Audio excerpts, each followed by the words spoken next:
Hola, bienvenido al repaso de la lección de Escuela Sabática. Estamos en la tercera semana del tercer trimestre del año 2014 y en esta ocasión te damos una vez más la bienvenida y te recordamos que estamos todos formando parte de un movimiento del estudio de la lección de Escuela Sabática, un material que puede ayudarte en tu caminar cristiano. Ingresa en la página web a www.adventistas.org/es/escuela sabática. Aquí vas a encontrar, además de noticias, algunos videos que pueden ayudarte a fijar mejor la idea de cada semana. Además, cada semana nosotros colocamos ahí el material para el estudio de la lección, tanto para jóvenes, para adultos, como el auxiliar de maestros. Además, tenemos la lección en otros idiomas, como lo puedes ver en estos momentos en pantalla, y tenemos algunas aplicaciones para celular, tablet y otro tipo de dispositivos móviles. Si estás en el Facebook, una vez más te invitamos a que nos busques como www.facebook.com/escuela sabática oficial. Escuela Sabática Oficial. Una vez que ingresas, le das un me gusta y puedes acompañar las informaciones que día a día colocamos.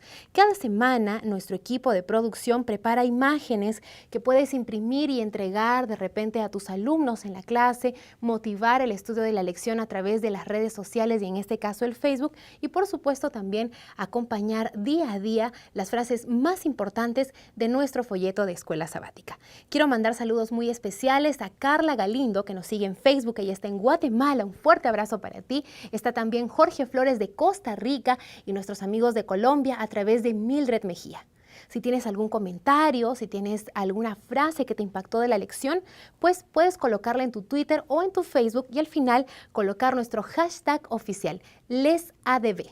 Recuerda, al final de cada comentario de la lección de Escuela Sabática, coloca hashtag LesADV. Muchas gracias por acompañarnos y a continuación te dejamos con el repaso de la lección junto al pastor Edison Choque. Hola, ¿qué tal, queridos amigos? Una vez más, bienvenidos al bosquejo de la lección de la Escuela Sabática, un programa semanal que nos da la oportunidad de conocer en forma ordenada lo que estudiamos en la semana en relación a la Escuela Sabática. Y esta es la lección ya número 3. Estamos hablando acerca de las enseñanzas de Jesús. Y ya hablamos del Padre, del Hijo y ahora hablaremos del Espíritu Santo. Y para comentar esta lección está con nosotros el autor de la lección, quien escribió esta lección, el doctor Carlos Steger. Bienvenido, es un placer tenerlo con nosotros. Muchas gracias, para mí también es una alegría poder acompañarlos. También está con nosotros el pastor y doctor Adolfo Suárez, quien es profesor de teología en la Universidad de Sao Paulo, aquí en Ingeniero Coelho. Bienvenido. Muchas gracias por la invitación. Estamos aquí dispuestos a conversar sobre la palabra de Dios. Vamos a hacer una oración para que Dios bendiga este momento del estudio de su palabra. Padre nuestro, gracias por tu palabra. Ahora, al abrirla, pedimos que tú nos ilumines, nos ayudes a entenderla, a aceptarla y sobre todo ponerla en práctica. Pedimos que bendigas a cada uno de los oyentes. Te lo agradecemos en el nombre de Jesús. Amén. Amén. Amén. Un día mi hijo me contó que en cierta ocasión estaba almorzando en el comedor del colegio cuando conoció una persona que después de una conversación, él le dijo, yo conozco tu papá. Mi hijo se quedó sorprendido porque él nunca había hablado de su familia, ni siquiera otro sabía el nombre o el apellido de él. La respuesta fue rápida. Tú te pareces mucho a él. Hablas igual que él. Los gestos son muy parecidos. Hasta la forma de caminar. Eres igual con tu papá. Entonces mi hijo dijo, entonces debe ser él mismo. Saben, él ya está comenzando a tener su ministerio, terminó teología y ahora está tornándose un pastor. En poco tiempo yo también pasaré y él continuará el trabajo. Cuando Jesús fue al cielo, él no dejó a sus hijos abandonados. El Espíritu Santo continuó el trabajo que Jesús había hecho en el inicio. Por eso el enfoque de la lección de esta semana es entender que a pesar que Cristo haya subido al cielo, no quedamos huérfanos, ni fuimos abandonados. Fue enviado el Espíritu Santo. Conoceremos su naturaleza y su presencia transformadora. El Espíritu Santo. ¿Quién es el Espíritu Santo? ¿Cuál es su naturaleza? ¿Es una fuerza, es un viento, es una influencia? ¿Qué es en realidad o cómo es que la Biblia lo identifica, Pastor Adolfo? Ese es un tema muy importante. El propio Jesucristo dijo en San Juan capítulo 16, versículo 14, sobre el Espíritu Santo: Él me glorificará, porque tomará de lo mío y os lo hará saber. Sin duda alguna, una fuerza impersonal no podría glorificar. Aquí Jesucristo le está tratando el Espíritu Santo como una persona. En Hechos capítulo 15, versículos 28, dice: porque ha parecido bien al Espíritu Santo y a nosotros no imponeros ninguna carga más que estas cosas necesarias. Jesucristo trata al Espíritu Santo como una persona. Los apóstoles tratan al Espíritu Santo como una persona. Entonces, sin duda alguna, el Espíritu Santo es un ser.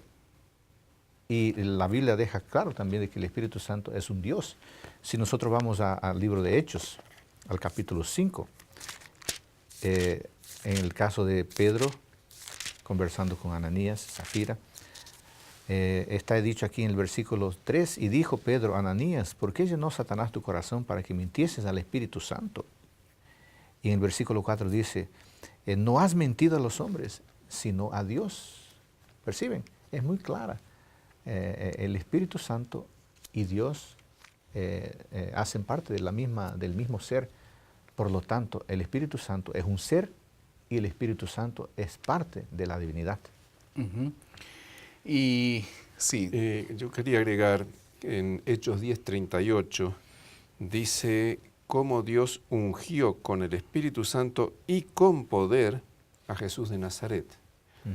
Si el Espíritu Santo fuera un poder, aquí diría: Dios ungió con poder, el Espíritu Santo, y con poder, lo cual es una redundancia, ¿no es cierto?, inútil, de manera que se distingue entre el Espíritu Santo y el poder, que son dos cosas distintas. Así que el Espíritu Santo no es sencillamente el poder de Dios, sino que es una persona.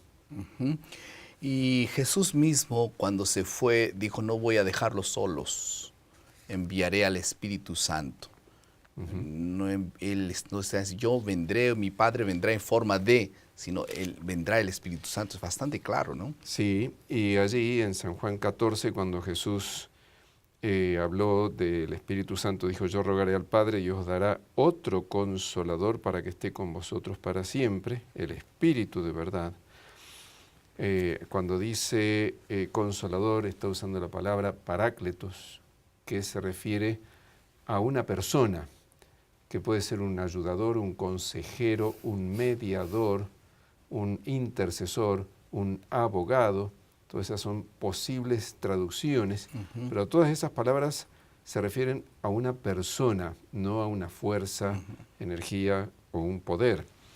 Además, Jesús no dice: yo voy a venir en forma de Consolador, uh-huh, sino rogaré al Padre y os dará otro Consolador. Que no es el Padre y que no es el Hijo. Que no es el Hijo, porque Jesús ruega al Padre para que dé otro, que no es ni Jesús que ruega, ni el Padre que recibe el ruego, sino un tercero, otro Consolador. Además, esa palabra otro se refiere a otro de la misma clase. No va a ser un Consolador inferior, sino del mismo nivel, de la misma clase que Jesús y el Padre. Uh-huh. Y ahora, entrando en el tema, es la naturaleza del Espíritu Santo. Ahora, la naturaleza transformadora, la presencia tranquilizadora, transformadora del Espíritu Santo. La Biblia habla del bautismo, del agua y del Espíritu. Juan habla un poco de eso. Uh-huh, uh-huh. ¿Ese bautismo en qué consiste? Porque nosotros sabemos que el bautismo de agua es el bautismo por inmersión, de uno muere al pecado y nace una nueva vida. Pero Jesús se encontró con unos creyentes y les preguntó: ¿ustedes han sido bautizados? Ellos dijeron que sí.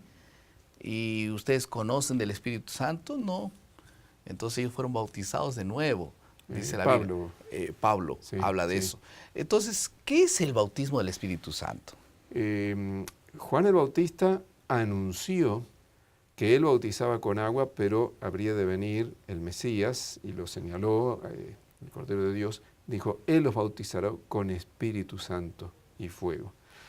Y Jesús mismo, en Hechos, el capítulo 1, el versículo 5, dijo, porque Juan ciertamente bautizó con agua, mas vosotros seréis bautizados con el Espíritu Santo dentro de no muchos días. Y en el versículo 8 explica qué es eso de ser bautizados con el Espíritu Santo. Quizás antes de leer el versículo 8, bautizar significa simplemente sumergir, normalmente bajo agua, estar totalmente sumergido, empapado, embebido de un líquido, en este caso agua. Teniendo en mente eso, el versículo 8 dice, pero recibiréis poder cuando haya venido sobre vosotros el Espíritu Santo. Ser bautizado del Espíritu Santo es recibir el Espíritu Santo, que es lo que Jesús les promete aquí, y se cumple en el Pentecostés, capítulo 2 de Hechos, versículo 4, donde dice, fueron todos llenos del Espíritu Santo. Ahí vino sobre ellos el Espíritu Santo, los bautizó, por eso fueron llenos del Espíritu Santo. Fueron inmersos dentro de la influencia del Espíritu Santo, ¿no? Ahora, ese asunto que tiene que ver con algunas obras o tal vez algunas enseñanzas que la Biblia habla acerca del Espíritu Santo. ¿Cuál es el papel del Espíritu Santo como profesor? Incluso usa la palabra didáscalo. No sé si esa es la palabra, profesor, pastor Adolfo. Exactamente. En Juan capítulo 14, versículo 26, dice, el Consolador, el Espíritu Santo, a quien el Padre enviará en mi nombre, Él os enseñará todas las cosas y os recordará todo lo que yo os he dicho.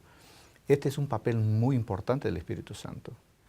El Espíritu Santo es aquel que nos convence de pecado, justicia y juicio, pero también el Espíritu Santo es el que nos enseña la palabra de Dios y nos hace recordar aquello que hemos aprendido de la palabra de Dios.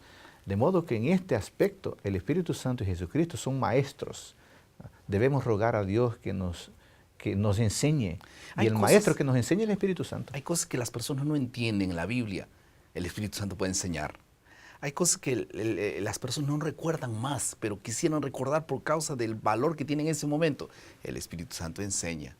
Las personas no son enseñadas no aprenden las cosas de Dios, no porque tengan tal vez alguna ignorancia humana. Es más que todo una ignorancia del Espíritu Santo, ¿no? Ignorando el Espíritu Santo, las personas paran de aprender lecciones maravillosas que están en la palabra de Dios. Correcto. Eso es un asunto bastante claro y definido. Ahora, el Espíritu Santo también es representado por el viento. ¿Por qué? Sí, es muy interesante que en la Biblia se usan muchos símbolos y metáforas para referirse al Espíritu Santo. Fuego, aceite. Agua, aceite, paloma, viento. Así que todas esas son maneras de tratar de darnos a entender especialmente la obra. La forma como Él opera, ¿no? La forma como Él opera. En el caso del viento, Jesús utilizó esa expresión aprovechando que neuma, que es la palabra griega que se traduce como espíritu, también significa viento. Neuma significa aire en movimiento. Hasta puede significar la respiración, que es aire que se mueve, ¿no es cierto?